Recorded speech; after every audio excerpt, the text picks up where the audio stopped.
शङ्करं शङ्कराचार्यं केशवं बादरायणं सूत्रभाष्यकृतौ वन्दे भगवन्तौ पुनः पुनः। ईश्वरो गुरुरात्मेति मूर्तिभेदविभागिने व्योमवद्व्याप्तदेहाय दक्षिणामूर्तये नमः। श्रीहरिं परमानन्दम् उपदेष्टारमीश्वरम् व्यापकं सर्वलोकानां कारणं तं नमाम्यहम्।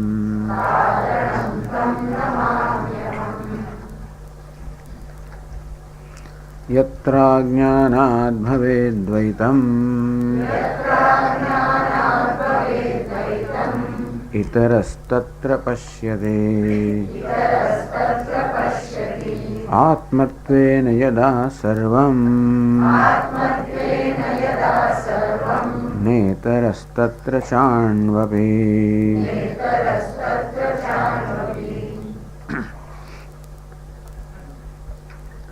આમ અજ્ઞાન અવસ્થામાં જ્યાં પોતાના વિશેનો આવો ભ્રમ પ્રવર્તમાન છે કે હું માત્ર એક વ્યક્તિ છું, આમ પોતાનામાં વ્યક્તિત્વની ભાવના છે અજ્ઞાનને કારણે, ત્યાં સુધી આ જગતને મારા કરતાં ભિન્ન માનું છું. અને તેથી જ્યારે જ્યારે વ્યવહાર થાય ત્યારે આ વ્યવહારમાં વ્યવહાર કરનાર હું જુદો અને જેની સાથે વ્યવહાર થઈ રહ્યો છે એ જગત જુદું, આ પ્રકારે જુદાનો ભાવ હંમેશા રહેલો જ હોય છે.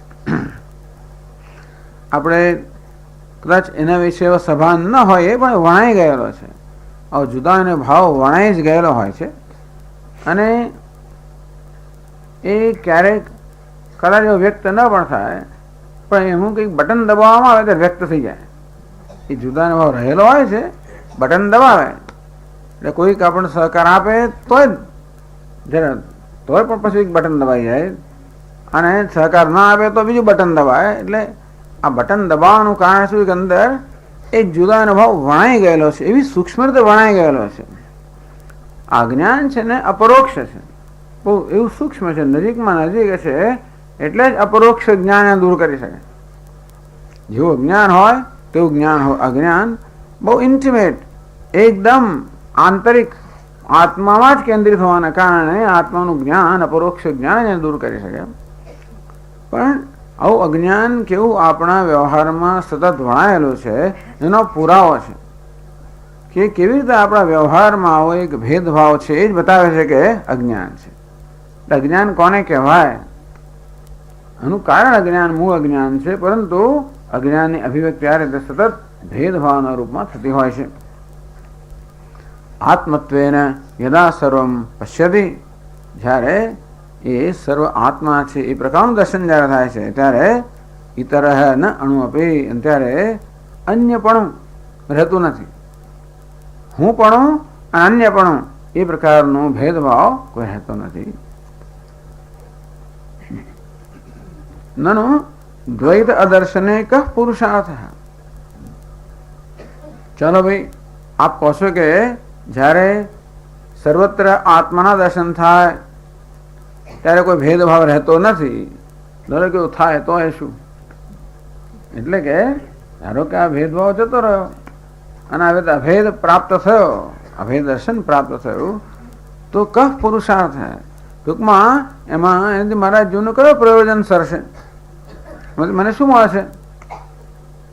આપણો તો હંમેશા એ જ રસ હોય, કશી વસ્તુ કરતા પહેલા આપણને રસ કે ભાઈ આમાં લાભ શું છે, શું લાભ થવાનો છે. ઇતિહાસંખ્ય તત્ પ્રતિપાદિકામ, તો ઉપનિષદ લાભ એને ફલશ્રુતિ કહેવાય. એ પણ હંમેશા ઉપનિષદમાં હોય છે. તો જ્ઞાનનું પહેલા સ્વરૂપ બતાવે અને જ્ઞાન પ્રાપ્ત થવાથી એનું શું ફળ મળે એ પણ કહેતા હોય છે. તો ઈશાવાસ્ય ઉપનિષદમાં જે વાક્ય છે એ વાક્ય પર પછીનો શ્લોક રચાયેલો છે. યસ્મિન સર્વાણી ભૂતાની આત્મૈવાભૂત વિજાનતઃ તત્ર કો મોહઃ કશોકઃ એકત્વમ અનુપશ્યતઃ. આવો જે ઈશાવાસ્ય ઉપનિષદનો મંત્ર છે એ ઇતિ શ્રુતિમ અર્થતઃ પઠતી. એટલે મંત્ર બેઠો નથી કહેતા, પણ મંત્રનો અર્થ પછીના શ્લોકમાં સમજાવે છે. તો 54મા શ્લોકમાં રહે છે. એટલે ઘણી વાર આપણે કહી ગયા કે આવા પ્રકરણ ગ્રંથોનો અભ્યાસ કરવાનો, બધા ઉપનિષદોનો અભ્યાસ થવો જોઈએ. એ અભ્યાસ કરવા આનો અભ્યાસ થવો જોઈએ પાછો. આમ તો એમ કહેશે કે ભાઈ આ બધી પ્રવેશિકા છે. આ પ્રકરણ ગ્રંથો વેદાંત એટલે ઉપનિષદ વગેરેનું અધ્યયન કરવા માટે પ્રવેશિકા છે. પણ હમણાં જ બધા ઉપનિષદો આવી જાય છે. એટલે પહેલાં પછી પેલું પાછું એટલે પછી એમ વારંવાર બધું આપણે અભ્યાસ કર્યા કરીએ ત્યારે આને કારણે એ સ્પષ્ટ થાય કે આનો અર્થ પેલાનો અર્થ આમાં આપેલો છે. એ સમજાવે તો ભાઈ પેલું જરા આવે ત્યારે પણ વધારે સમજ પડે. એ સમજ પડે તો આમાં વળી વધારે સમજ પડે. એટલા માટે પૌન પુણ્યને એવું આપણે કહ્યું અપરોક્ષાનંદ સ્વામી અમે ભણી ગયા છે, ભણી જ ગયા છે, ના નથી છતાંય પણ એને કારણે જે કંઈ આપણામાં ભૂમિકા તૈયાર થઈ છે કે આ બધા ગ્રંથો તો આપણને બધી જ ભૂમિકાઓ પસાર કરાવી ચૂકે એવા જ છે બધા જ. એમાંથી આપણે કેટલું ગ્રહણ પ્રાપ્ત કરીએ. મોટું સરોવર હોય એમાંથી કેટલું પાણી લઈ શકીએ, જેટલું મોટું આપણું પાત્ર હોય એટલું. ડોલ લીધું તો ડોલ, જેટલું લોટો તો લોટો પાણી મળે. તેવી રીતે આ બધા સમુદ્ર જેવા છે. બધા આપણે કેટલું પ્રાપ્ત કરીએ, જેટલું આપણું પાત્ર હોય એટલું. બધાને કંઈક તો મળે. કુલડી લઈ ગયો જે કંઈ હોય તો દરેકને કશુંક તો કશુંક મળવાનું જ છે. અહીં આવેલા અમારે બધાને કશુંક તો મળવાનું જ છે. એમાં પ્રશ્ન જ નથી. ભલે ને અડધું ઝોકા ખાતો હોય, ઊંઘતા હોય, ઘણા હોય, જે થતો હોય તોય વાંધો નહીં કંઈક. અને અંગ્રેજીમાં ઓસ્મોસિસ કહે છે. ઓસ્મોસિસ એટલે હવામાં એટલે કંઈક આમ સ્પર્શી જાય એમ જ. જેમ બાળકો ઉછેરતા હોય ને ઘરની અંદરના વાતાવરણ આપોઆપ જ અસર થતો, એમને ખબર ના પડે શું ચાલે, છતાંય પણ તેવી રીતે અહીંયા બેઠશે આટલા દિવસના એટલે કંઈક ઓસ્મોસિસ દ્વારા પણ કશું પહોંચશે ખરું. બહુ નાની કુલડી. અને કોઈની પાસે જયારે મોટું પાત્ર હોય પણ વારંવાર અધ્યયન કે શ્રવણ કરવાનું પ્રયોજન એ છે કે દરેક વખતે આપણું પાત્ર મોટું થતું જાય અને તેથી આપણને એમાંથી વધુને વધુ પ્રાપ્ત થતું જાય. એટલે 54મા શ્લોકમાં કહે છે યસ્મિન સર્વાણિ ભૂતાનિ યાત્મત્વેન વિજાનતઃ ન વૈ તસ્ય ભવેન મોહઃ ન ચ શોકો દ્વિતીયતઃ.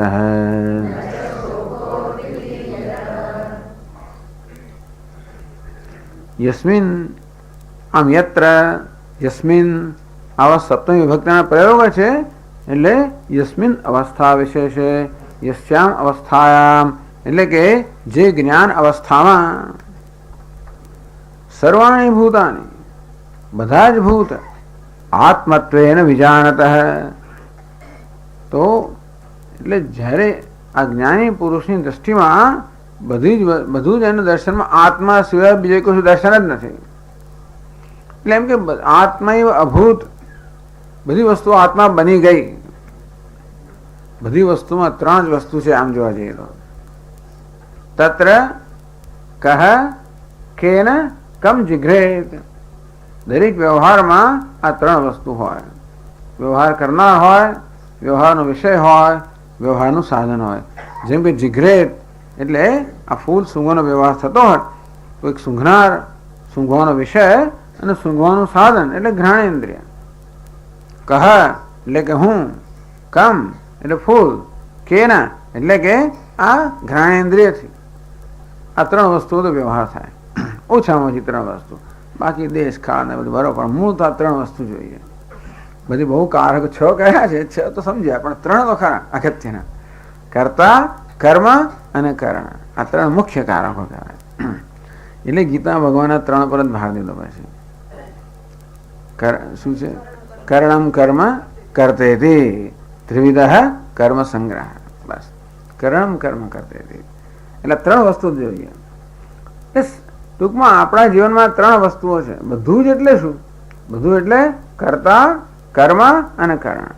વ્યવહાર કરનાર વ્યવહાર જેની સાથે રહ્યો છે જગત અને વ્યવહારનું સાધન આપણી જ્ઞાનેન્દ્રિય, કર્મેન્દ્રિય વગેરે, આ બધી વસ્તુ આત્મા બની ગઈ. બધી આત્મા બની ગઈ એટલે શું? ટૂંકમાં જ્યારે એવું જ્ઞાન થાય કે ચૈતન્ય એ આ બધો ખેલ કરી રહ્યો છે. સૂંઘનાર છે એ પણ એ ચૈતન્ય જ છે. જે સૂંઘવામાં આવી રહ્યું છે એ પણ એ ચૈતન્ય જ છે. અને સૂંઘવાને કારણે જે સૂંઘવાનો અનુભવ થાય એ પણ ચૈતન્ય જ છે. એ ચૈતન્યએ આ ત્રણ વેશ લીધેલા છે એવું જરા આપણે જોઈ શકીએ. એટલે કે આપણી દ્રષ્ટિમાં આ રીતે બધા નામરૂપ ધીમે ધીમે ખરી પડે, બાદ થઈ જાય અને એક ચૈતન્ય માત્ર જ રહી જાય. એટલે આપણે મનમાં પણ વિચાર કરતા હોઈએ તો પણ એમાં પણ ત્રણ રહેલું છે: વિચાર કરનાર હું, વિચારનો વિષય અને વિચાર. તો જ્યારે જોઈએ કે આ વિચાર કરનાર હું છું, ધ્યાન કરનાર હું છું, એ પણ ચૈતન્ય છું, તો અહમ વૃત્તિ સાથે સંયોજાયેલું ચૈતન્ય એટલે ધ્યાન કરનાર, અને નામ રૂપ સાથે સંયોજાયેલું ચૈતન્ય એટલે કે વિષય. અને એ ચૈતન્ય જ્યારે એ વિચારનું રૂપ ધારણ કરે, એ જ્યારે સૂક્ષ્મ રૂપમાં એ જ વસ્તુ વિચાર બની જાય. એટલે જેને આપણે વિચાર કહીએ છીએ પણ નામ રૂપ સહિતનું ચૈતન્ય, વિચાર કરનાર છે એ અહમ વૃત્તિ સહિતનું ચૈતન્ય, પેલું ઇદમ વૃત્તિ સહિતનું ચૈતન્ય.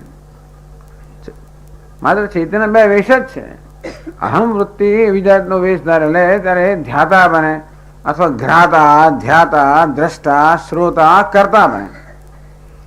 ઇદમ વૃત્તિ સાથે ચૈતન્ય સંયોજે ત્યારે એ જ કર્મ બને. તો જ્યારે જોઈએ કે જે આ નામ રૂપ છે વાસ્તવમાં એ પણ એ જ અસ્થિભાતી પ્રિય છે. એ નામ રૂપનો અનુભવ કરનાર હું પણ એ જ અસ્થિભાતી પ્રિય જ છું. આમ પોતાને વિશે આવી સ્પષ્ટતા છે કે હું ભલે અહમ વૃત્તિ, ઇદમ વૃત્તિ આ બધી ઉપાધિ છે, પરંતુ આ બધી ઉપાધિમાં મારું શાશ્વત રૂપ કયું? બ્રહ્મણો જાયમાનસ્ય બ્રહ્મત્વમ ચ તથા ભવેત. બ્રહ્મમાંથી જન્મેલી બધી વસ્તુઓમાં બ્રહ્મપણું જ શાશ્વત છે. એટલે મારા વિષયનો શાશ્વત અંશ કયો? મારા વિષયનો એક નશ્વર અંશ છે. એટલે હમણાં હું બોલનાર છું, પછી ચાલનાર છું, પછી સાંભળનાર છું, એ બધા નશ્વર અંશ છે. પણ છું છું છું છું એ શું છે? શાશ્વત અંશ. હું ચાલનાર છું, બોલનાર છું, ખાનાર છું, પીનાર છું, પણ હું છું હું છું હું છું એક શાશ્વત અંશ છે ને. તેમ ફૂલ છે, વૃક્ષ છે, ફલાણું છે, પણ એમાં છે એ છું જ છે બની ગયો. ટૂંકમાં આમાં છું શાશ્વત અંશ છે, ત્યાં છે શાશ્વત અંશ. ગમે તે વિષય આવે પણ છે પણ તો જાય નહીં ને. મારો મિત્ર આવે તો પણ છે, અને શત્રુ આવે તો પણ છે તો ખરો. એટલો તો આને લાભ આપવો જ પડે. આપણે બીજું કશો લાભ ના આપીએ તો પણ છે પણ તો આપણે એટલું સ્વીકારવું જ પડે. એટલામાં તો ના જ જાય એટલે ટૂંકમાં છે પણ આ બધું કોઈ વસ્તુ ના જ જાય. તો તમે જુઓ, આપણો શાશ્વત અંશ કયો? છું. જગતનો શાશ્વત અંશ કયો? છે. એક જ ક્રિયાપદના બે રૂપ છે ને હોવાપણાના જ રૂપ છે. અસ્થિ હોવાપણું એટલે સતનું જ આ રૂપ છે. અને સત જે સત હોય તે ચિત્ત હોય જ. ચિત્ત હોય ત્યાં આનંદ. એટલે એવું નથી કે સત જુદું અને ચિત્ત જુદું. હોવાપણું હોય એટલે ત્યાં ભાસવાપણું હોય જ. હું છું ક્યારે ખબર પડે? હું અનુભવનો વિષય હોય ત્યારે જ ખબર પડે. આ ફૂલ છે ક્યારે ખબર પડે? ફૂલનું સભાનતા હોય ત્યારે જ ખબર પડે. આમાં હોવાપણું અને સભાનતા સાથે જ હોય. એટલે સત અને ચિત્ત આ રીતે મારો શાશ્વત અંશ કયો?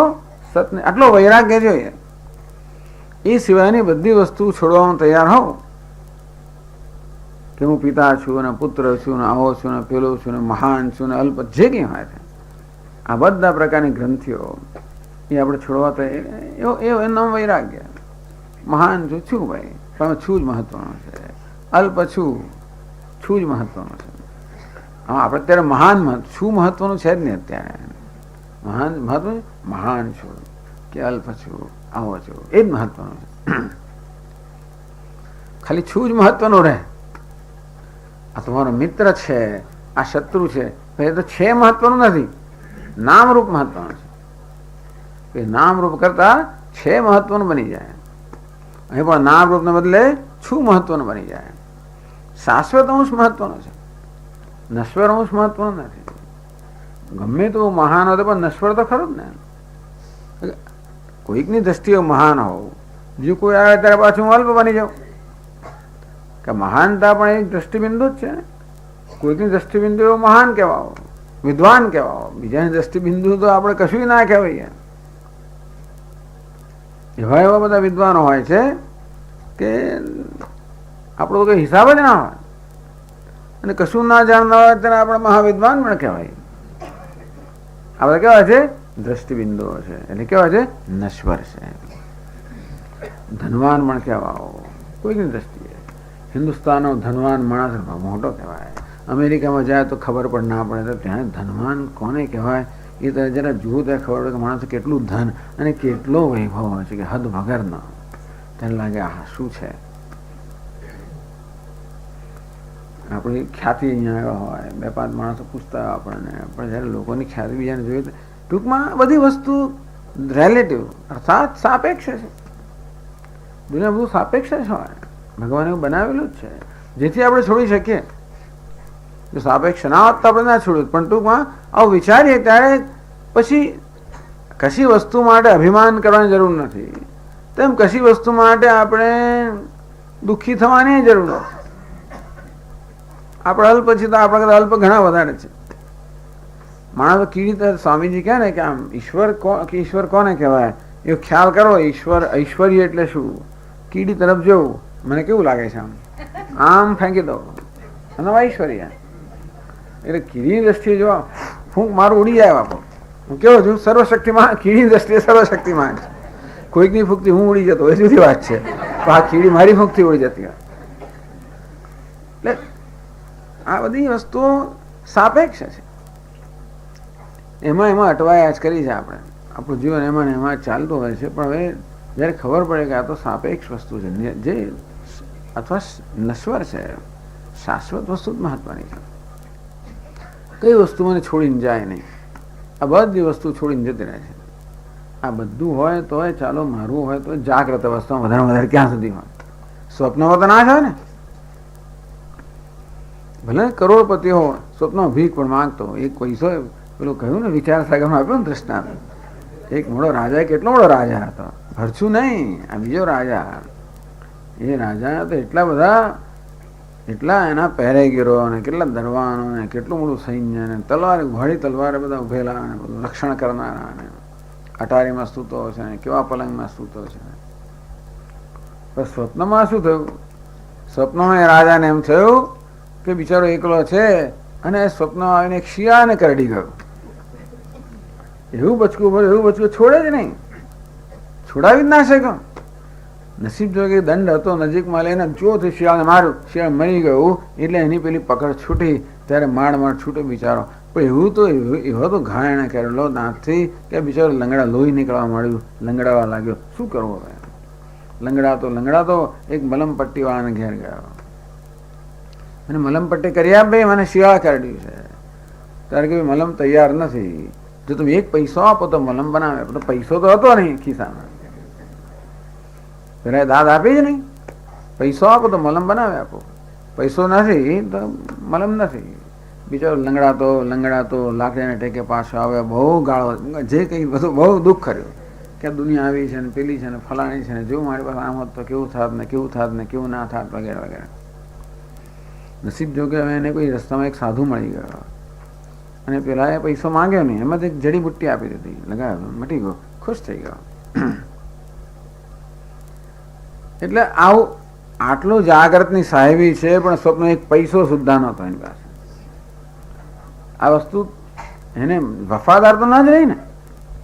જાગ્રતની આટલી બી સાહેબી પણ એને સ્વપ્નમાં વફાદાર તો ના જ રહે ને. વફાદાર કોણ રહ્યું? એક હું છું સિવાય કોણ વફાદાર છે? બાકી બધી વસ્તુ કોઈ વફાદાર નથી. આપણે વફાદાર, સ્વામીજી કે વફાદારની શોધમાં છે માણસ, સર્ચિંગ ફોર ધ ઇનફેલિબલ. કોણ વફાદાર? વિશ્વસનીય, જે મારે કરે વિશ્વાસઘાત ના કરે, ક્યારે મારી અપેક્ષા પૂરી કરે જ, અપેક્ષા નિરાશ ના કરે.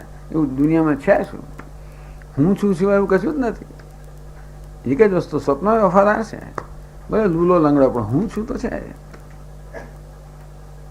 ઊંઘી જાય ત્યારે એ ના રહે, એ જતું રહે. એ લાકડી ના રહે સુષુપ્તિમાં, ત્યારે પણ હું છું તો રહે શાશ્વત.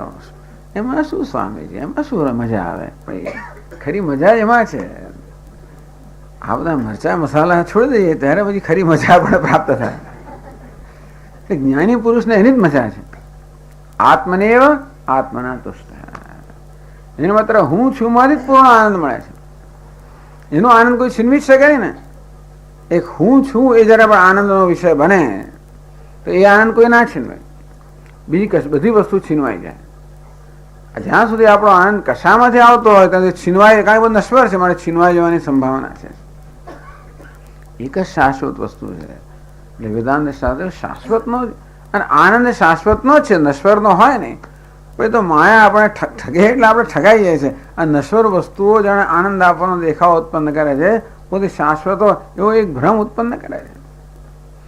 જે આ બધા ભ્રમ મુક્ત થયો અને જોયું કે ભાઈ એક આ હું છું એટલે આત્મા, એ જ આત્મા આનંદ સ્વરૂપ છે.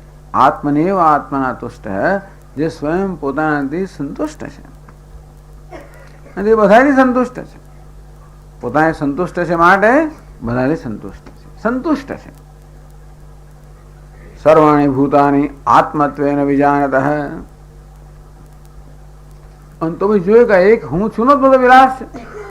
આ એક નામનો હું છું નો વિલાસ છે, એમ હું નીકળી જાય પછી હું ની જરૂર છું જ ચાલે છે, પણ ચાલે અસ્તિ, એમાં હું લગાડવાની જરૂર નથી. એટલે હું પણ જ્ઞાની પુરુષનો હું આપણા હું જેવો ના હોય. ભલે અહમ બ્રહ્માસ્મિ, હું બ્રહ્મ છું એમ કે એ હું કેવો હું? અત્યારે હું જયારે શબ્દ પ્રયોગ કરું સર્વનામ, ત્યારે તું ના આવે, મારા હુંમાં તું ના આવે. આ હું ને તું કેવા છે? પરસ્પર વ્યાવૃત્ત કરનારા છે ને, એવું નહીં. એનો હું એવું નથી કે તું ના આવે, તું પણ આવી જાય એવો હું છે. એટલે કહેવાનો જ ખાલી હું. આમ કહેવાય હું બ્રહ્મ છું, એવો હું એવા સર્વનામનો પ્રયોગ થાય, પણ ત્યાં હું પણ જે તું થી વિરુદ્ધ એવું હું પણ નથી. એમાં આત્માનું વાસ્તવિક સ્વરૂપ કેવું છે? આત્મા એટલે હું ખરો, એટલે નજીકમાં નજીક ખરો, પણ એની વ્યાપકતા કેવી? જે તુને પણ સમાવેશ કરે, જેમાંથી કઈ છૂટે નહીં. એટલે પૂર્ણમેવ અવશિષ્યતે, આ પૂર્ણ જેમાં બધું જ સમાઈ જાય. એટલો મોટો હું છે, આપણે હું ને એટલો નાનો બનાવી દીધો છે, પણ ખરેખર હું કેટલો મોટો છે? બધું સમાઈ જાય અંદર. સર્વાણી ભૂતાની આત્મૈવાભૂત વિજાનતઃ. આ પ્રકારે આત્મજ્ઞાન જેને છે એવા મહાપુરુષ માટે જ્યારે જોયું કે એક આત્માનો જ આ બધો વિલાસ છે, હુંનો ચૈતન્યનો જ વિલાસ છે, એ સિવાય કઈ છે જ નહીં. અપરોક્ષેણ સાક્ષાત કરો તો અધિકારિણ પુરુષસ્ય. તો આ જેના માટે અપરોક્ષ જ્ઞાનનો વિષય. અપરોક્ષ એટલે કોઈ પ્રકારના પ્રયત્ન રહિતનું જ્ઞાન, સહજ જ્ઞાન. અપરોક્ષ જ્ઞાન એટલે સહજ જ્ઞાન. જેમ અત્યારે સહજ જ્ઞાન માને છે કે હું જીવાત્મા છું, સહજ જ્ઞાન છે, કોઈ મારે વિચારવું ના પડે. કોણ જો સ્વામી વિદિતાત્માનંદ એમાંથી અડધી રાત ઉઠાવીને કહો તોય કહી દઉં. કેમ? કારણ કે અપરોક્ષ જ્ઞાન છે. એવું જ અપરોક્ષ, એને અપરોક્ષ જ્ઞાન કહેવાય કે હું બ્રહ્મ છું, હું સર્વનો આત્મા છું, સર્વ આત્મા છે. એ પ્રકારનું અપરોક્ષ જ્ઞાન જેને છે. ન વૈ તસ્ય ભવેન મોહ ન ચ શોક અદ્વિતીયતઃ. એને કોઈ ન વૈ તસ્ય ભવેન તત્ર કો મોહ કશોક. એને વળી મોહ ને શોકનો અવકાશ જ ક્યાં છે?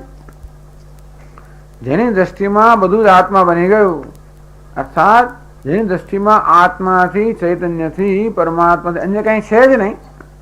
જેમ સ્વામી મહારાજ કે ને કે ઈશ્વર એક છે એવું નહીં, જે છે ઈશ્વર જ છે. વોટ ઇઝ ઈશ્વર. એટલે શું? ઇઝ ઈશ્વર એવું છે. વોટ ઇઝ એટલે શું? ઇઝ ઈશ્વર. આ ઇઝ કેવી વસ્તુ છે? બધા વોટ સાથે સંયોજાયેલું જ હોય. એવું હોવાને કારણે જેની ઈશ્વર સિવાય, આત્મા સિવાય કે બ્રહ્મ સિવાય બીજું કઈ છે જ નહીં. ન વૈ તસ્ય ભવે તત્ર કો મોહ કશોક. એને શું મોહ હોઈ શકે? શું શોક હોઈ શકે? એકત્વમ અનુપશ્યત, કારણ કે એકત્વના દર્શન અદ્વિતીયત તસ્યેતિ ષષ્ઠી સપ્તમ્ય છે. ન વૈ તસ્મિન ભવેદ મોહ, એવું કહી શક્યા હોત, પણ તસ્ય વિજાનત તસ્ય ન ભવેદ મોહ, એટલે યસ્મિન કહ્યું એટલે એમણે તસ્મિન કર્યું. આ તસ્ય એની ષષ્ઠી સપ્તમ્ય કર્યું, યસ્મિન છે એટલા માટે તસ્મિન, બાકી વિજાનત તસ્ય ન ભવેત મોહ, તસ્મિન અવસ્થા વિશેષે તસ્ય અધિકારિણ પુરુષસ્ય જ્ઞાનિન મોહ ભ્રમો ન ભવેત, એને ભ્રમ નથી રહ્યો. ટૂંકમાં હવે પોતાના વિશે કોઈ ગ્રંથિ રહી નથી. હું મહાન છું કે અલ્પ છું, કોઈ ગ્રંથિ રહી નથી. કઈ એ બધું ક્યારે આવે? દેહમાં અહમ ભાવના કારણે મહાનતા પણ ક્યાં છે? એ પણ ઉપાધિમાં જ છે. અલ્પતા ક્યાં છે? એ પણ ઉપાધિમાં છે. આત્મામાં મહાનતા નથી, અલ્પતા નથી, કોઈ વિશેષતા જ નથી. બહુ સરળ છે, નિર્વિશેષ. બધી વિશેષતા ક્યાં છે? ઉપાધિમાં છે. મહાનતા પણ ઉપાધિમાં, અલ્પતા પણ ઉપાધિમાં, વિદ્વત્તા પણ ઉપાધિમાં, મૂર્ખતા પણ ઉપાધિમાં. એટલે ઉપાધિમાં અહમ ભાવ એટલે આ બધા પ્રકારની ગ્રંથિઓ હોવાની જ સ્વાભાવિક છે. આ ગ્રંથિ મુક્ત થયો, ભિદ્યતે હૃદય ગ્રંથિ, આ બધા પ્રકારના કોમ્પ્લેક્સીસ કે ગ્રંથિમાં મુક્ત થઈ ગયો. તો આપણા બંધન કરનાર કઈ વસ્તુ છે? આ ગ્રંથિઓ. અને ગાંઠ કહેવામાં આવે, એને દોરડા કહીએ તો પણ ચાલે. આપણે બાંધના આ બધા ખ્યાલો જ છે. હું મહાન છું અને અલ્પ છું, વિદ્વાન છું અને મૂર્ખ છું, ફલાણો છું અને ઢીકણો છું વગેરે. આ વસ્તુ આપણે બાંધનારી છે, એ મુક્ત થઈ ગયો. અન્ન મોહ ન વૈ તસ્ય ભવેન મોહ, મોહ કહો, ભ્રમ કહો, ગ્રંથિઓ કહો, એ હોવાનો અવકાશ જ નથી. આ બધી જ ગ્રંથિઓ ઉપાધિમાં અહમભાવમાંથી જન્મતી હોય છે. એ અહમભાવ ન રહેવાના કારણે કોઈ ગ્રંથિ, ભ્રમ કે મોહ કે કોઈ વહેમ કે કોઈ ખોટા ખ્યાલ નથી. ગુજરાતમાં વહેમ પણ કહેવાય છે. આપણે તો વહેમ પેલા જ કહીએ, મોટાઈનો, કોઈ નાનાઈનો વહેમ જ છે. બહુ વહેમ રાખે છે અને પોતાને કંઈક માને છે. બધા વહેમ જ રાખતો હોય છે. પોતાને મોટો માનનારા વહેમ રાખે છે, નાનો માનનારા વહેમ જ રાખતો હોય છે. ઉભયત્ર હેતુ શોક વ્યાકુલતા ન ભવે, કશી વસ્તુ વ્યાકુલ ના બનાવે. દુઃખે અનુદ્વિગ્ન મનઃ, દુઃખેશુ અનુદ્વિગ્ન મનઃ, સુખેશુ વિગત સ્પૃહ. શોક એટલે વ્યાકુલતા, કશી વસ્તુ વ્યાકુલ ના બનાવે. દુઃખ આવે, આપણે જેને દુઃખ કહીએ છીએ એને કંઈ દુઃખ હોય નહીં, પણ છતાં સામાન્ય રીતે જેને દુઃખ થાય એવા સંજોગોમાં વ્યાકુળ થઈ જતો નથી. આપણું ધાર્યું ના થાય વ્યાકુળ થઈ જઈએ, એ ધારીએ જ નહીં તો વ્યાકુળ તો ક્યાં આવે? ધાર્યું હોય ત્યારે આવે. આમ થવું જ જોઈએ, એ જરૂરિયાત છે આપણી. અમુક થવું જ આપણી જરૂરિયાત છે, માટે આપણે આવી અપેક્ષા રાખીએ છીએ ને. એ થાય તો આપણે કંઈક સ્વસ્થ છીએ, ન થાય તો આપણે અસ્વસ્થ છીએ. એટલે આપણી સ્વસ્થતા માટે, સુખાકારી માટે આમ હોવું જોઈએ, ન એવો આગ્રહ હોય છે આપણે. એટલે વ્યાકુળ થઈ જાય. પછી આપણા આગ્રહ પૂરા ના થાય તો વ્યાકુળ થઈ જાય. આગ્રહ જ ના હોય તો વ્યાકુળ થવાય જ નહીં. એને શોક નથી, વ્યાકુળતા નથી. સ્વામીની ભાષામાં કહીએ તો સ્કૂલના બધા પેલા આંટા ઘસાઈ ગયા છે, તો ફેરો ફેરો કરો તો પણ કંઈ અસર થાય જ નહીં. આ તો જરાક ટાઈટ કરે ને આપણે ઊંચા થઈએ, નીચા થઈએ. દુનિયા ટાઈટ કરે ને સ્ક્રૂ, અને તો આપણે તરત પેલી ઢીંગલીની જેમ કૂદાકૂદ કરવા માંડીએ. પેલા તો ગમે તેટલે સ્ક્રૂ બધા ટાઈટ કરો ને આંટા કંઈ થાય જ નહીં. કારણ કે આંટા રહે ને, આંટા એટલે આવી ગ્રંથિઓ નથી રહી, અપેક્ષાઓ નથી રહી, આગ્રહો નથી રહ્યા, એટલે વ્યાકુળ થતો જ નથી. એટલે એને કંઈ થતું નથી એવું નહીં, થતું નથી એ પણ ખરું, પણ વ્યાકુળ નથી થતો એટલે એવું નહીં કે એને કોઈ વસ્તુ એ કંઈ અનુભવી શકતો નથી. એવું છે ને કે દરેક વસ્તુમાં નશ્વર અંશ છે અને શાશ્વત અંશ પણ છે. એ શાશ્વતનો આનંદ માણે છે, મારે નશ્વરને અસર નથી કરી શકતો. શાશ્વતમાં એનો આનંદ માણતો હોવાને કારણે પછી ચોકલેટ કઈ નહીં, પેલા લાલ ને બદલે લીલું રેપર આપે, કશું વાંધો નહીં. ચોકલેટ આપો તો વાંધો નથી, પછી તમે મને છાપાને કાગળમાં આપો, કઈ વાંધો નહીં, કોઈ વાંધો નથી. ચોકલેટ જોઈએ બસ, બીજું કાંઈ નહીં. આપણે પેલું છાપાનો કાગળ કેમ આપે, પેલું કેમ આપ્યું, એમાં એ મહત્વનું હોય છે. આગ્રહ એના હોય છે, પેલા કશો આગ્રહ નથી. એટલા માટે કશાથી વ્યાકુળ થતો જ નથી. જે છે તે બધું બરાબર છે. Everything is in order. થાય તો એ બરાબર છે, ના થાય તો એ બરાબર છે, આમે બરાબર. કંઈ ઈશ્વરમાં કોઈ પરિવર્તન કરી શકવાનું નથી, આત્મામાં કોઈ પરિવર્તન કરવાનું નથી, એટલે એને કોઈ પરિવર્તનની જરૂર જ નથી. કોઈ જરૂર ના હોય એટલે એને કોઈ વ્યાકુળ બનાવી જ ના છે. બધો શોક આપણી છોડ અપેક્ષામાંથી જન્મતો હોય છે ને. આપણે અપેક્ષાઓ હોય, આગ્રહો હોય, જરૂરિયાતો હોય, ઈચ્છાઓ હોય, એ ન પૂરી થાય એટલે આપણે વ્યાકુળ બની જાય, દુઃખી બની જાય. એનું નામ શોક. શોક એટલે એવું જ, એ હોય જ નહીં તો શું. હવે જમતા જતા પહેલા આપણે થાય કે ફલાણું હોય તો કેવું સારું આજે, એવું એવી કલ્પના કે ગયા હોય, પછી ના મળે તો દુઃખ થાય. શું મળે તો આનંદ થાય તો ખરું જ ને. પછી ઘણા આવી દલીલ કરે છે કે સ્વામી દુઃખ તો હોવું જ જોઈએ. પછી મારે ફિલોસોફરો પછી આપણને આવું સમજાવે કે સુખનો તો જ તમે સુખની કદર કરી શકો જ્યારે દુઃખ હોય ત્યારે. તેથી ભલે 5 દિવસ મારું કહ્યું ના થયું, 6 દાડે મારી ઈચ્છા પ્રમાણે બન્યું તો કેવો આનંદ થયો. એટલે 5 દિવસ દુઃખી થાય બિચારો, 6 દિવસ માટે 5 દિવસ દુઃખી થાય. પછી પાછું વડું બન્યું ખરું, પણ મોંમાં મૂકી ત્યારે પાછું એને સ્વાદ વાળું છે કે તો ભગવાન જાણે, એ ચવા એવું છે કે નહીં કે શું છે એ બધી જુદી વસ્તુ છે. અને કદાચ સ્વાદ વાળું હોય પછી ખાધા પછી પેટમાં શું થાય એ બધી ત્રીજી વસ્તુ છે. આ બધું એટલે એક પછી એક વસ્તુને કેવા જાત જાતના પરિણામ આવતા હશે, બધું તો વિચારે નહીં વિચારો.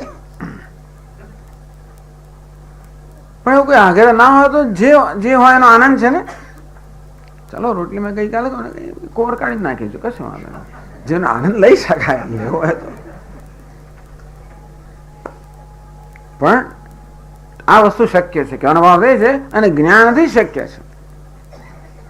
તત્ર કો મોહ કશોક ન વૈ તસ્ય ભવેન મોહ ન ચ શોક.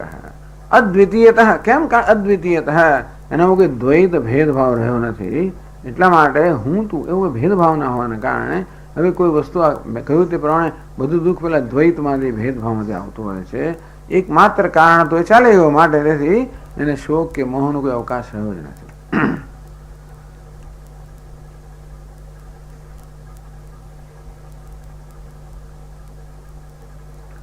શોક કારણ દ્વૈત અભાવે પ્રમાણમાં. આપ કહો છો કે જ્ઞાની પુરુષને તો હવે આત્મા સિવાય એની દ્રષ્ટિમાં કઈ છે જ નહીં. સ્વામીજી તો બ્રેઇન વોશ થઈ ગયો લાગે છે. એવું પણ ખરું, રોજ રોજ ક્યાં ક્યાં કરો તું બ્રહ્મ છે, તું તમારા સ્વામી ક્યાં ક્યાં, એટલે તને વહેમ થઈ ગયો લાગે છે. એટલે ઘણી વાર આ લોકો આપણને પછી એવું કહેવાય છે કે આ તો બ્રેઇન વોશિંગ જ છે ને એક પ્રકારનું. આ બ્રેઇન વોશિંગ છે. આ લોકો બ્રેઇન વોશિંગ કયું છે? તારું છે એ બ્રેઇન વોશિંગ છે કે આ બ્રેઇન વોશિંગ છે? આ તો બ્રેઇન વોશ થઈ ગયા છીએ આપણે, એટલે આપણે આ બ્રેઇન વોશિંગ લાગે છે. એ કે આ તો બધું આ તો આવેગમાં આવીને થાય છે. એટલે તું કરે એ આવેગ છે, એને હું વ્યવહાર કરું છું એ બધું બરાબર છે, અને આ કરે છે આવેગમાં આવીને કરે છે. આવેગ કોને કહેવો? તું બધા કરે છે માટે આવેગ નથી એવું ઓછું છે. એને એમ કે આ એક જુદું કરે છે માટે આવેગ છે, અને બધા સરખું કરે માટે આવેગ નથી એવું નથી. બધા આવેગ, બધા જે કરતા આવેગમાં એક હોય તે ના કરતો એ આવેગમાં ના બની શકે ને, કે મેજોરિટી નક્કી થાય કે આવેગ કયો ને કયો નહીં. પણ કદાચ કેવો પ્રશ્ન કરે, કોણે કહ્યું કે અદ્વૈત નામની વસ્તુ છે? કોણે કહ્યું દ્વૈત નથી? એટલે કે જે આપ કહો છો કે શોક અને મોહનું કારણ દ્વૈત છે, પણ દ્વૈત તો છે જ, એટલે શોક મોહ રહેવાનો જ. એટલે શોક કારણ દ્વૈત અભાવે પ્રમાણમાં કે નહીં, દ્વૈતનો અભાવ છે, દ્વૈત નથી. શોક જન્માવનાર દ્વૈત જે છે એ વાસ્તવમાં નથી. એને માટે પ્રમાણ એટલે કે ઉપનિષદનું જે બીજું વાક્ય છે એના પર પછીનો શ્લોક રચાયેલો છે, 55મો શ્લોક. અયમાત્મા હિ બ્રહ્મૈવ સર્વાત્મકતયા સ્થિતઃ इति निर्धारितं श्रुत्या बृहदारण्य संस्थया.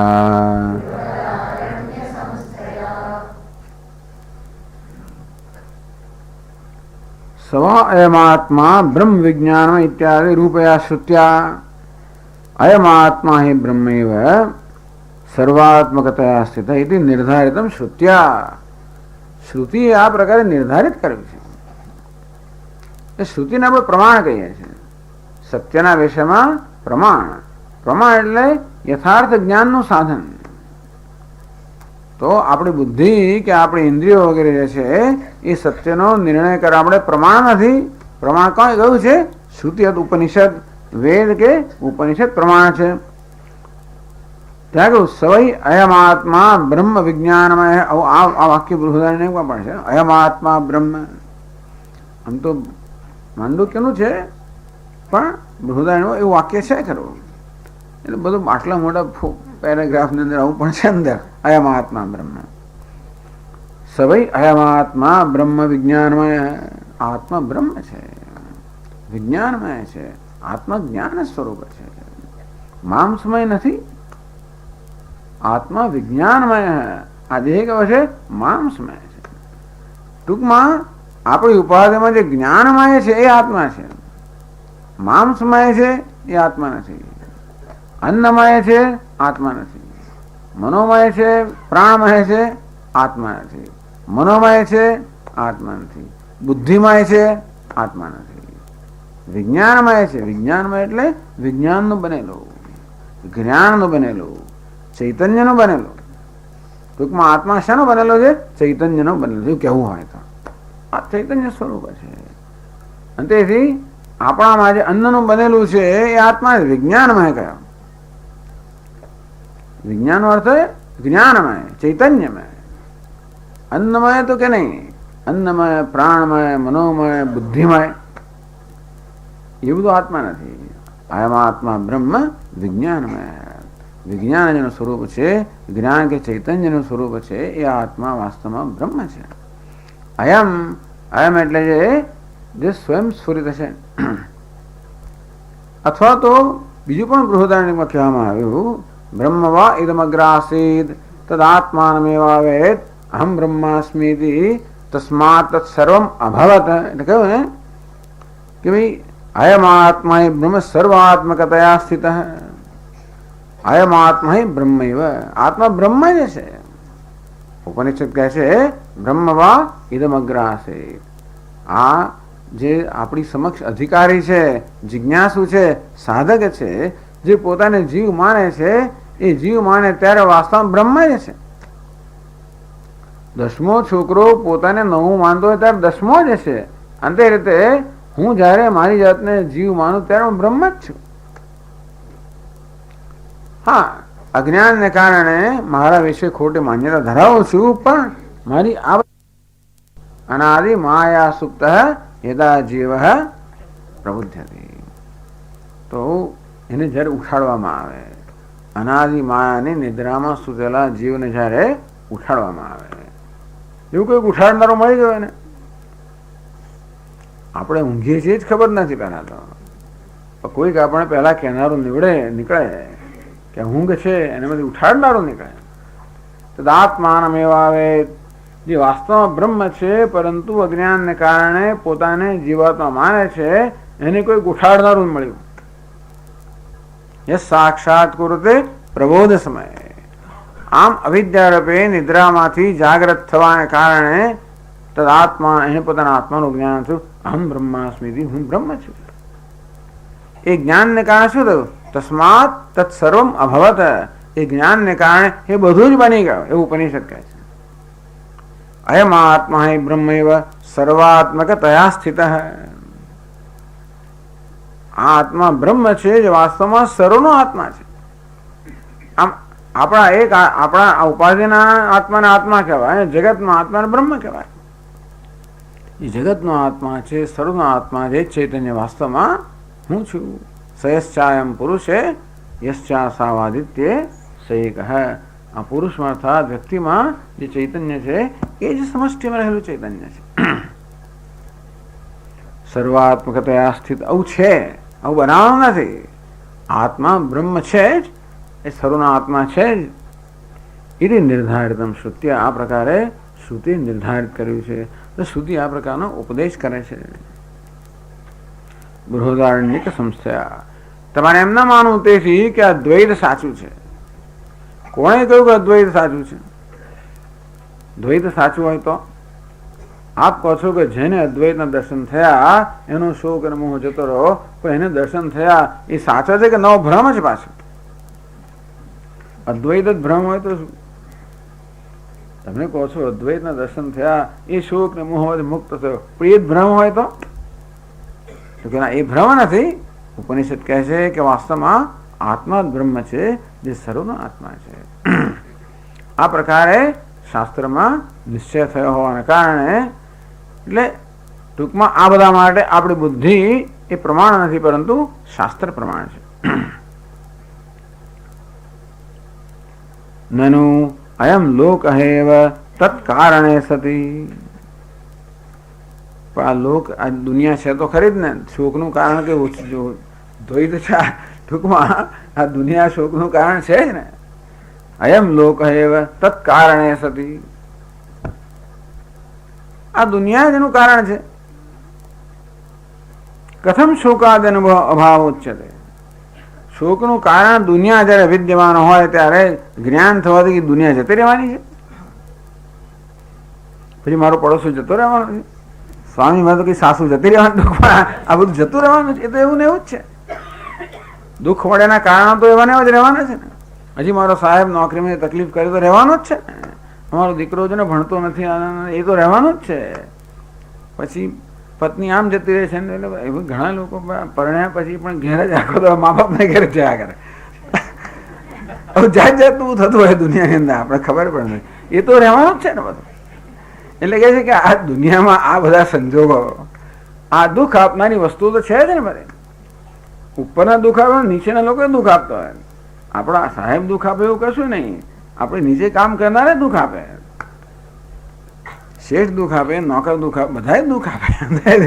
દુઃખ આપનારા બધા કારણો વિદ્યમાન છે.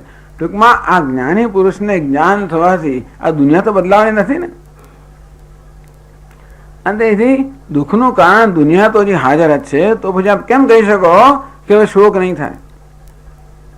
તમે કહો છો જ્ઞાનીને એકત્વના દર્શન થવાને કારણે હવે કોઈ મોહ ને શોક રહેતો નથી, પણ દર્શન પણ જગતનું દુનિયા શોકનું કારણ તો વિદ્યમાન છે, એનું એ જ છે બધું.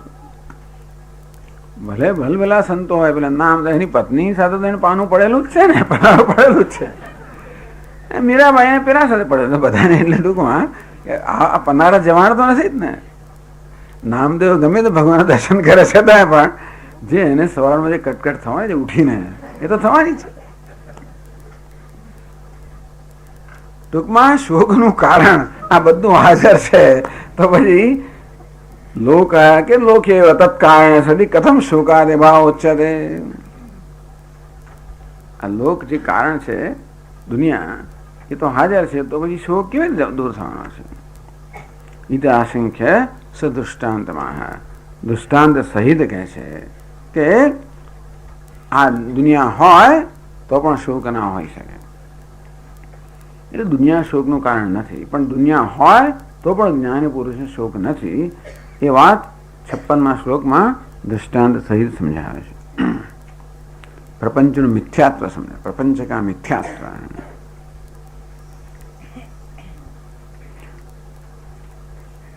અનુભૂતોપ્યયમ લોકઃ વ્યવહારક્ષમોऽપि સન્ન અસદ્રૂપો યથા સ્વપ્નઃ ઉત્તરક્ષણબાધતઃ.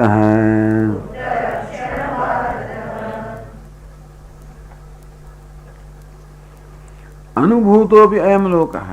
અયમ લોક, આ જગત જે છે અનુભૂત, અનુભવ થઈ રહ્યો છે ત્યારે પણ વ્યવહારક્ષમોપી સન, એટલે વ્યવહાર યોગ્ય છે.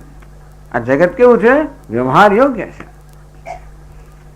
એટલે ટૂંકમાં કહેવાનો વાત એ છે કે આમ વ્યવહાર યોગ્ય એટલે દરેક વસ્તુ પોતાના નામ પ્રમાણે ગુણ ધરાવનારી છે, અને તેથી એ પ્રકારનું પ્રયોજન સિદ્ધ કરનારી છે. એટલે કે પાણી પીવું તો મારી તરસ छिपाય, એનો વ્યવહાર. આ પાણી કેવું છે? વ્યવહાર યોગ્ય, અર્થાત આપણે કેવી અપેક્ષા રાખીએ તરસ छिपाવવાની, એવી યોગ્યતા ધરાવે છે. આ ભોજન કેવું છે?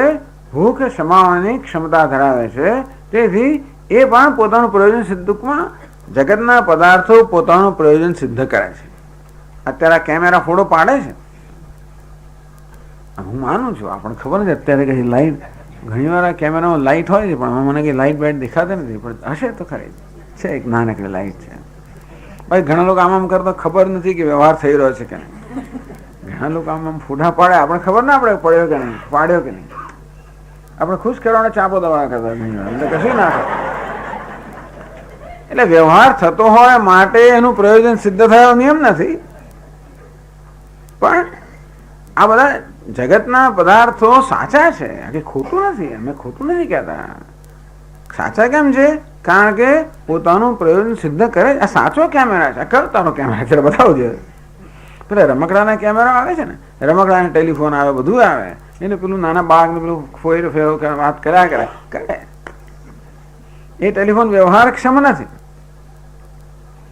પણ આ વ્યવહારક્ષમ એટલે પોતાનું પ્રયોજન સિદ્ધ કરે છે આ બધા પદાર્થ. એટલે જગતના પદાર્થો ખોટા નથી, સાચા છે. સાચાની એક વ્યાખ્યા કઈ છે? જે વસ્તુ પોતાનું પ્રયોજન સિદ્ધ કરે સાચી છે, અને જે પોતાનું પ્રયોજન સિદ્ધ ના કરે ખોટી છે. એટલે ઝાંઝવાનું જો ખોટું છે, કારણ કે એ આપણી તરસ ના છિપાવવા માટે એ વ્યવહારક્ષમ નથી. તરસ છિપાવવારૂપી વ્યવહાર કે પ્રયોજન છે એ સિદ્ધ કરનારું ન હોવાને કારણે એમ કહ્યું કે ઝાંઝવાનું જો ખોટું છે. એ ખોટી વસ્તુ હોય તો આપણે દુઃખ ના આપે, પણ સાચી વસ્તુ દુઃખ આપે ને. ખોટી વસ્તુઓ દુઃખ ના આપે. આનો આ પ્રશ્ન એ છે કે તમે કહો છો કે જગતમાં કોઈ દુઃખનું કારણ નથી, પણ આવી મિથ્યા વસ્તુ હોય દુઃખ ના આપે, બરોબર છે. એટલે ઝાંઝવાનો જેવો દુઃખ ના આપે. આ દ્રાક્ષ જાણી ગયા મિથ્યા છે, એ પહેલા આપણામાં કઈ આકર્ષણ ઉત્પન્ન કરે, બધું કરે, અને પછી પકડે તો નિરાશા જન્મ. આપણે એકવાર જાણી ગયા કે મિથ્યા, પછી કઈ નહીં, ચાલો. એટલે હવે આ દ્રાક્ષ વ્યવહારક્ષમ નથી, એને આપણે મિથ્યા કહીએ. કે જગતના પદાર્થો મિથ્યા નથી, સાચા છે બધા. તો પછી એવું જગત શોક તો જન્માવાનું છે, હર્ષ પણ જન્માવાનો, શોક પણ જન્માવે. એટલે વસ્તુ પાસેથી જે પ્રકારની અપેક્ષા આપણે રાખેલી એ અપેક્ષા પૂરી થાય તો આપણે આનંદ થાય, અપેક્ષા પૂરી ન થાય તો દુઃખ થાય. પણ અપેક્ષા કેમ રાખી હતી? અપેક્ષા પૂરી કરવાની ક્ષમતા છે ત્યારે અપેક્ષા રાખી છે ને. જગતના પદાર્થોમાં આપણી અપેક્ષા પૂરી કરવાની ક્ષમતા છે. કોઈની પાસે પણ કશું એની પાસે છે ત્યારે માંગુ છું, એમને ઓછા માંગુ છું, છે એટલે માંગુ છું. ટૂંકમાં આપવાની ક્ષમતા છે, અને છતાં પણ ના આપે ત્યારે પણ દુઃખ થાય. પણ કહેવાનો ભાવ શું છે કે આ જગત સુખ દુઃખ કારણ કેમ ના બને? બને છે. કારણ કે જગતના બધા પદાર્થો કોઈનું કોઈ પ્રકારનું પ્રયોજન ધરાવે છે, અને તેથી હું એમની પાસેથી એ પ્રકારના પ્રયોજન અપેક્ષા રાખું એ પણ સ્વાભાવિક છે. અને મારી અપેક્ષા પૂરી થાય તો મને સુખ થાય, પૂરી ના થાય દુઃખ થાય. આવું બધું છે તો તમે કેવી રીતે કહો છો કે શોક અને મોહ ના થાય? એટલે કહું અનુભવતો બી અયમ લોક હૈ. આ દુનિયાનો ભલે અનુભવ થતો હોય ત્યારે પણ વ્યવહારક્ષમોપી સન્ન, અને વ્યવહારક્ષમ અર્થાત આ દુનિયાના પદાર્થો પોતાનું પ્રયોજન સિદ્ધ કરે ત્યારે પણ અસદરૂપ, એટલે સાચું છે એવું નિયમ નથી. અસદરૂપ છતાં પણ આ જગત કેવું છે? મિથ્યા છે. આપણે કોને સાચું કહીએ? જે પોતાના નામ પ્રમાણે ગુણ ધરાવતો એને સાચું કહેવાય. પાણી પોતાના નામ પ્રમાણે ગુણ ધરાવે છે, ભોજન પોતાના નામ પ્રમાણે ગુણ ધરાવે. આ તો કહે છે કે નામ પ્રમાણે ગુણ ધરાવનારી વસ્તુ પણ સાચી નથી, મિથ્યા છે. કારણ કે એમની સાચી અને મિથ્યાની વ્યાખ્યા જુદા પ્રકારની છે. એટલે સામાન્ય રીતે આપણે બુદ્ધિ જે વસ્તુ આપણનું પ્રયોજન સિદ્ધ કરે સાચી માને, પણ વેદાંત શું કહે છે? સાચું કોને કહેવાય? અબાધિતમ સત્યમ. જેનો બાધ ના થાય, જે વસ્તુ હંમેશા એવી ને એવી જ રહે, જે વસ્તુ વિશ્વસનીય હોય, જે ક્યારે પણ પોતાનું રૂપ ના બદલે, એને સાચું કહેવાય. જે પોતાનું રૂપ બદલતી હોય એ વસ્તુ સાચી ના કહેવાય. કે શું છે નક્કી ના થાય ને. ઉત્તર ક્ષણ બાધત, દરેક વસ્તુ બીજી ક્ષણે બદલાતી હોય છે. દરેક વસ્તુ જેનો પણ જન્મ થયો હોય એ કાળના પ્રભાવ હોવાને કારણે પ્રત્યેક ક્ષણે બદલાયા જ કરતી હોય છે. એ તમે નક્કી કેવી રીતે કરી શકો શું છે? તમે નક્કી કર્યું તરત બદલાઈ ગયો. અને તેથી દૃષ્ટ નષ્ટ સ્વભાવ આપણે જોત ચેતામાં નષ્ટ થઈ જાય છે. નષ્ટ એટલે સતત બદલાયા કરે છે. તમે નક્કી કરી જ ના શકો આ શું છે. કેમ સમજાય? લાડુ છે, નક્કી તો કર્યું, ક્યાં બદલાયો છે? એવો ને એવો જ છે. સારું, તું રાખી મૂક 4 દિવસ. હવે તો દુર્ગંધ આવે છે અંદરથી. તો એવો ને એવો કેમ કહેવાય? એ 4 દિવસ પછી દુર્ગંધ આવે. 4 દિવસ પછી દુર્ગંધ આવીનો અર્થ એ થયો કે પ્રત્યેક ક્ષણે અંદર દુર્ગંધ હશે. એવું નથી કે એકદમ ચોથા દિવસે દુર્ગંધ શરૂ થઈ ગયું છે.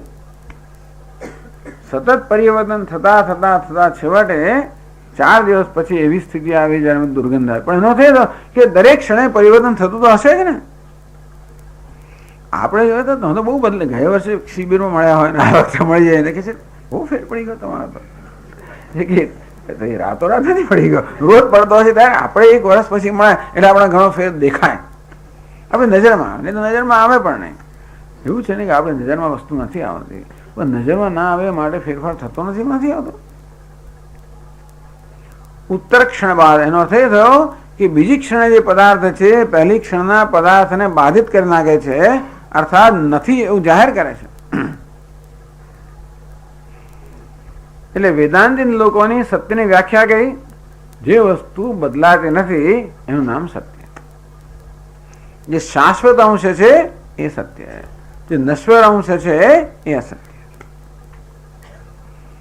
અને આ નામ રૂપ તો સતત બદલાયા જ કરવાનું. ગમે ભલું હોય ને, પ્રિયમાં પ્રિય વસ્તુ હોય તો બદલાયા જ કરવાની. નામ રૂપ બદલાવાનું જ એનો સ્વભાવ જ છે. આપણે ઈચ્છે કે આપણી માં ક્યારે મોટી થાય ને આપણે એવું ઈચ્છે કે આપણને તો એવી ને એવી જ લાગે છે. આપણે એમ લાગે બા એવી ને એવી જ છે. એવું નથી હોતું. એ તો પછી આપણે બહારગામ ગયા અને પછી 12 મહિના પછી પાછા આવ્યા, ભણવા બહાર ગયા ત્યારે ખબર કે આ તો વાત ધોળા થઈ ગયા, તો આમ થયું. પહેલા હતું જ, પણ આપણે રોયમાં એવું જ લાગે. અને મનમાં એવું ખરું ને કે આમ કંઈ થવું ના જોઈએ, એવું પણ ખરું. પણ દરેક વસ્તુ પ્રત્યેક ક્ષણે બદલાતી હોય. એટલે વેદાંત કહે છે કે જે બદલાતું હોય એ ક્યારે સત્ય ના હોય, કારણ કે એ વફાદાર નથી ને. દરેક વસ્તુ બીજી ક્ષણે નવું રૂપ દેખાડે છે. એ નવું રૂપ જોવાની સૂક્ષ્મતા આપણામાં છે ને, એ જ વાત છે. પણ આપણે સૂક્ષ્મ દર્શક યંત્રથી જોઈએ તો લાડુ પ્રત્યેક ક્ષણે બદલાતો જ હોય. એના અંદરના અણુઓ પરમાણુઓ બધામાં અનેક ફેરફાર થતા જ બધા. કેટલાય જુઓ તો ખાવ જ નહીં કરો, કેટલા બેક્ટેરિયા શું છે સ્વામી આ ના ખાશો તમે, શું છે તો કે આ ફલાણી ભાઈ આ મીઠાઈ છે એને પેલી લગાડી છે. શું લગાડ્યું છે? વરખ લગાડ, ના ખવાય. અલા પેલી મીઠાઈની અંદર જો તો તું નહીં ખાવ કદાચ, પણ જે હોય તે એટલે જેટલું અંદર ઊંડું જઈએ મોટા ભાગની વસ્તુ ખવાય જ નહીં. એવું થઈ જાય પછી તો અંદર ઊંડા છે તો પાણી એને આપ્યું અને કશું ના થાય છે વડે. પણ આ તો આપણે ચલાવી રાખીએ છીએ ને વ્યવહાર ચાલે જ નહીં. બધું બહુ ઊંડાણમાં જઈએ ને તો પછી કશી વસ્તુ થાય જ નહીં. પણ એટલે બહુ ઊંડાણમાં નહીં જવું સારું. પણ વેદાંત ઊંડાણમાં છે. દરેક વસ્તુ પરિવર્તનશીલ, જે પરિવર્તનશીલ છે એ મિથ્યા છે. એ બતાવે છે કે એ વસ્તુ કારણ કે એ કેવી છે, આગંતુક છે, એમાં એ નશ્વર છે. જે શાશ્વત અંશ છે એ જ માત્ર સત્ય છે. યથા સ્વપ્ન પણ એવો જ છે ને. તો અનુભૂતોપ્યયમ લોક, સ્વપ્નમાં હોય ત્યારે સ્વપ્નના પદાર્થો અનુભવ થાય જ કે નહીં થતો.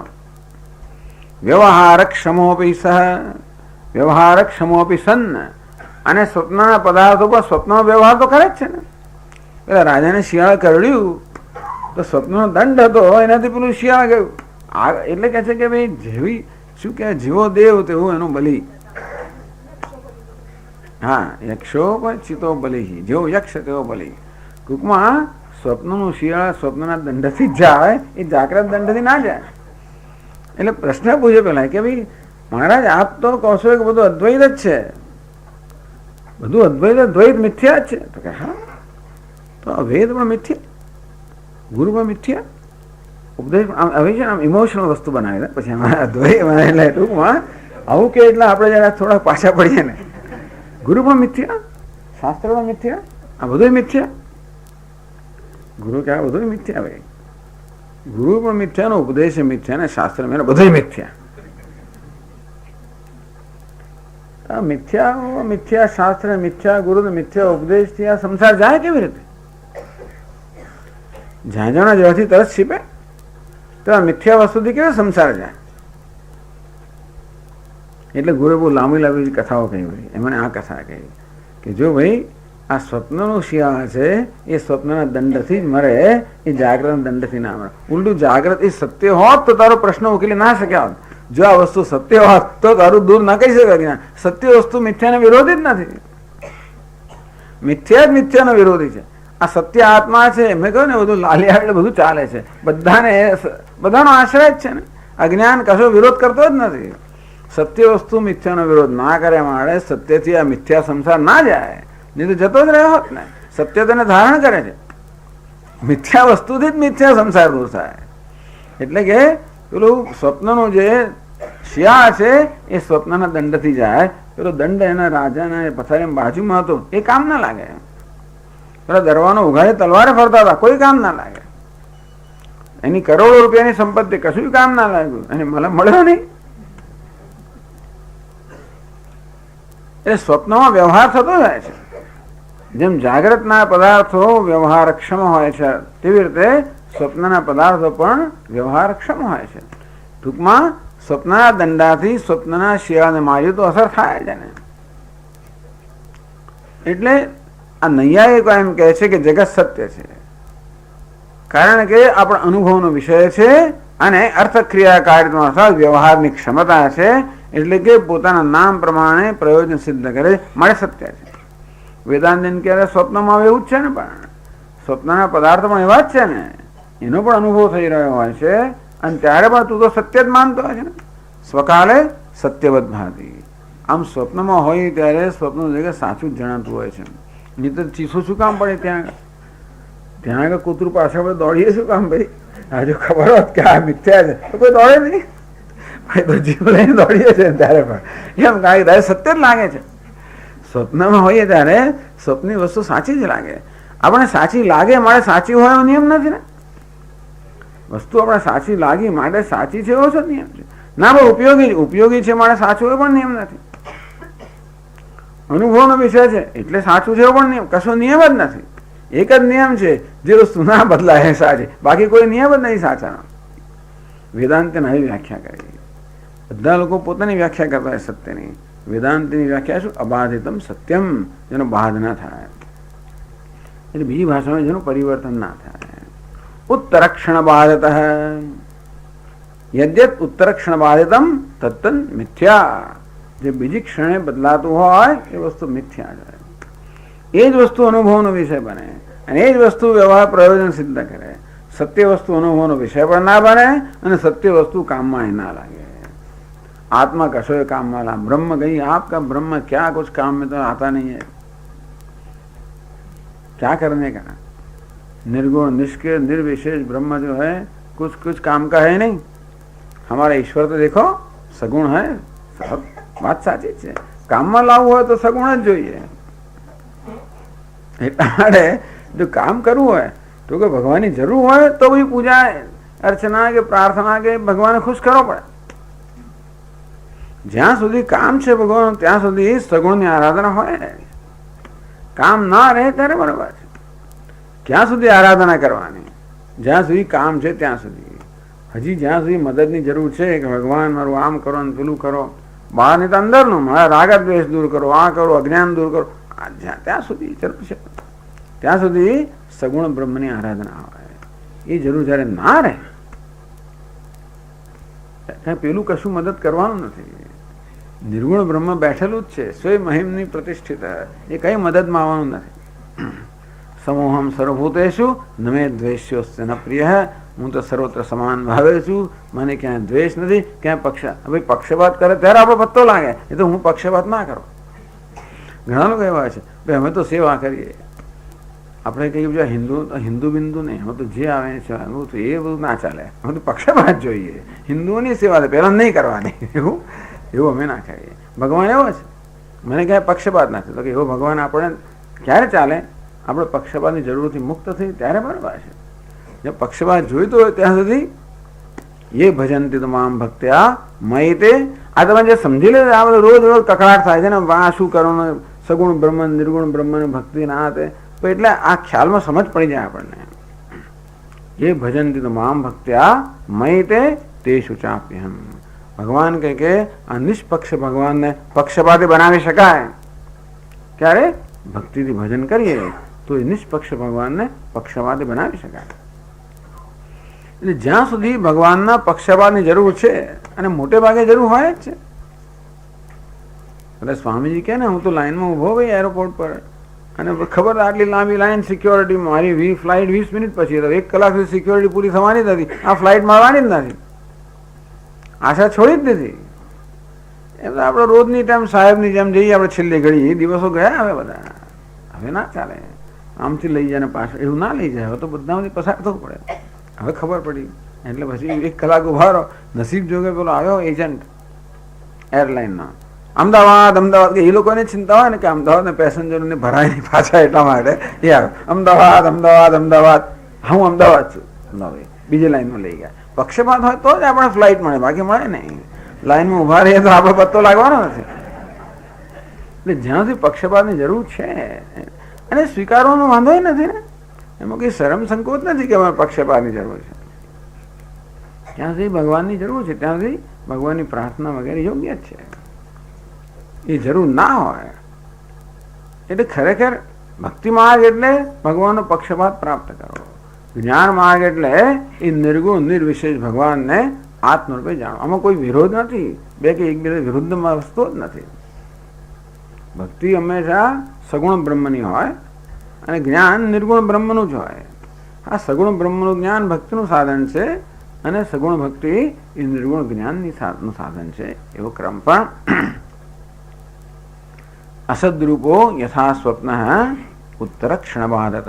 પરંતુ એટલે કે સ્વપ્ન જેવી રીતે અનુભવનો વિષય છે, સાચું લાગે છે અને આપણું પ્રયોજન સિદ્ધ કરે છે, મારે સત્ય છે એવો નિયમ નથી. આપણે જાણીએ છીએ જ્યારે જાગ્રત થઈ ત્યારે સ્વપ્નનો બાદ થઈ જતો હોય છે. અને તે રીતે આ જાગ્રત પણ એના જેવું જ છે. જાગ્રત પણ તત્વની દ્રષ્ટિએ સ્વપ્ન કરતા બહુ ઝાઝું જુદું નથી. અને તેથી જેમ સ્વપ્ન મિથ્યા છે તેમ જાગ્રત પણ મિથ્યા છે. એ હોવાને કારણે આ મિથ્યા વસ્તુને મિથ્યા જાણીએ ત્યાર પછી કોઈ એ શોક કે મોહનું કારણ ના રહે. ઓમ પૂર્ણમદ પૂર્ણમિદમ પૂર્ણાત પૂર્ણમુદચ્યતે પૂર્ણસ્ય પૂર્ણમાદાય પૂર્ણમેવાવશિષ્યતે. ઓમ શાંતિ શાંતિ શાંતિ. શંકરં શંકરાચાર્યં કેશવં બાદરાયણં સૂત્રભાષ્યકૃતૌ વંદે ભગવन्तौ પુનઃ પુનઃ. ઈશ્વરો ગુરુરાત્મેતિ મૂર્તિભેદવિભાગિને વ્યોમવદ્વ્યાપ્તદેહાય દક્ષિણામૂર્તયે નમઃ. ઓમ શાંતિ શાંતિ શાંતિ. હરિ ઓમ. શ્રી ગુરુભ્યો નમઃ. હરિ ઓમ.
यशोदा के लाल दर्शन दीजो, यशोदा के लाल दर्शन दीजो, यशोदा के लाल दर्शन दीजो, यशोदा के लाल दर्शन दीजो, प्यारे नंद लाल दर्शन दीजो, प्यारे नंद लाल दर्शन दीजो, प्यारे नंद लाल दर्शन दीजो, प्यारे नंद लाल दर्शन दीजो, गिरिधर लाल दर्शन दीजो, गिरिधर लाल दर्शन दीजो, गिरिधर लाल दर्शन दीजो, गिरिधर लाल दर्शन दीजो, नटवर